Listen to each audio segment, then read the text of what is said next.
দুস্থ শীতার্তদের মাঝে শীতবস্ত্র কম্বল বিতরণ করা হয়েছে দেশের বিভিন্ন জায়গায়। গাইবান্ধায় দুস্থদের মাঝে শীতবস্ত্র বিতরণ করেছে সেনাবাহিনীর ৬৬ পদাতিক ডিভিশনের অধীনস্থ ৬ engineer battalion Gaibandha army camp. Palashbari উপজেলার শতাধিক মানুষ এ সহায়তা পান। লালমনিরহাটে শীতবস্ত্র বিতরণ করেছে বিজিবি।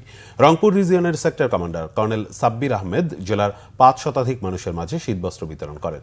খাগড়াছড়ি চেলাছড়া পাড়ায় অসহায়দের বিনামূল্যে চিকিৎসা সেবা দিয়েছে সেনাবাহিনী।